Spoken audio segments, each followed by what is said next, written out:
Genesis 26. Isaac deceives Abimelech.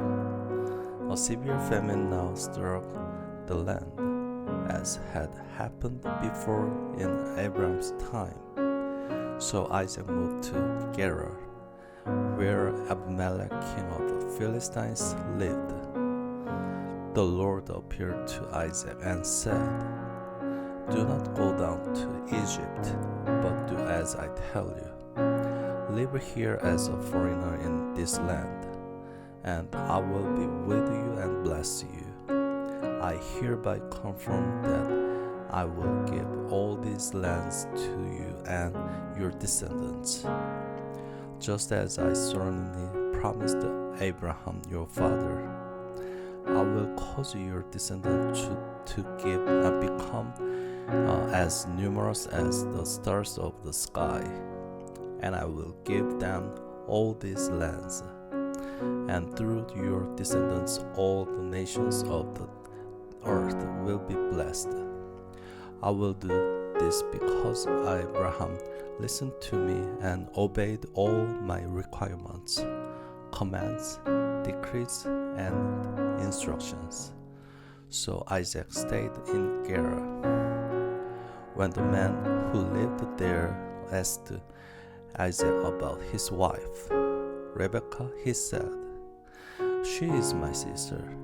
He was afraid to say, "She is my wife." He thought, "They will kill me to get her, because she is so beautiful." But some time later, Abimelech, king of the Philistines, looked out his window and saw Isaac carrying Rebekah. Immediately Abimelech called for Isaac and exclaimed, "She is obviously your wife. Why did you say she is my sister?"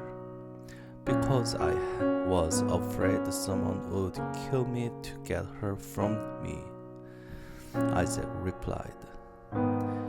"How could you do this to us?"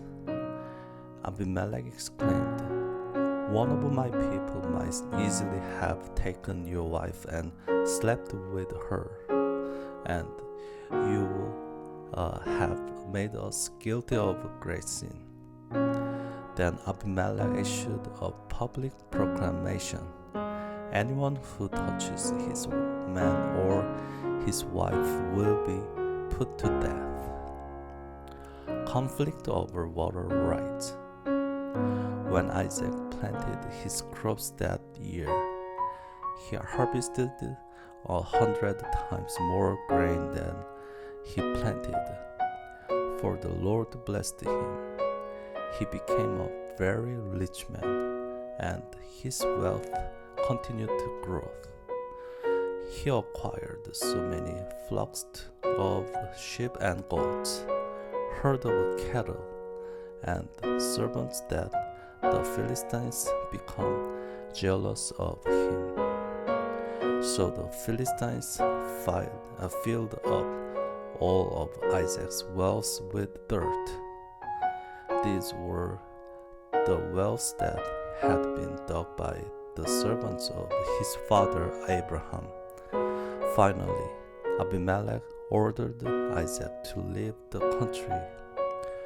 "Go somewhere else," he said, "for you have become too powerful for us." So Isaac moved away to the Gerar Valley, where he set up their tent and settled down. He reopened the wells his father had dug, which the Philistines had filled in after Abraham's death. Isaac also restored the names Abraham had given them. Isaac's servants also dug in the Gerar Valley and discovered a well of fresh water. But then the shepherd from Gerar came and claimed the spring. "This is our water," they said, and they argued over it with Isaac's herdmen. So Isaac named the well Esek, which means argument. Isaac's men then dug another well, but again there was a dispute over it. So Isaac named it Sitnah, which means hostility. Abandoning this one, Isaac moved on and dug another well. This time there was no dispute over it. So Isaac named the place Rehoboth, which means open space. For he said, "At last the Lord has created enough space for us to prosper in this land." From there Isaac moved to Beersheba, where the Lord appeared to him on the night of his arrival. "I am the God of your father Abraham," he said. "Do not be afraid, for I am with you and will bless you. I will multiply your descendants, and they will become a great nation.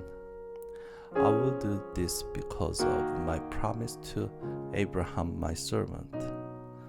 Then Isaac built an altar there and worshipped the Lord. He set up his camp at the place, and his servants dug another well. Isaac's covenant with Abimelech. One day King Abimelech came from Gerar with his advisor Ahuzzath, and also Phicol, his army commander. "Why have you come here?" Isaac asked. You obviously hate me, since you kicked me off your land." They replied, "We can plainly see that the Lord is with you. So we want to enter into a solemn treaty with you. Let's make a covenant. Swear that you will not harm us, just as we have never troubled you. We have always treated you well, and we sent you away from us in peace. And now look how the Lord has blessed you." So Isaac prepared a covenant feast to celebrate the treaty, and they ate, drank together. Early next morning, they each took a solemn oath not to interfere with each other. Then Isaac sent them home again, and they left him in peace. That very day, Isaac's servants came and told him about a new well they had dug. "We found water," they exclaimed. So Isaac named the well Sheba, which means oath. And to this day, the town that grew up there is called Beersheba, which means well of the oath. At the age of 40, Asa married two Hittite wives, Judith, the daughter of Beeri, and Basemath, the daughter of Elam. But Asa's wives made life miserable for Isaac and Rebekah.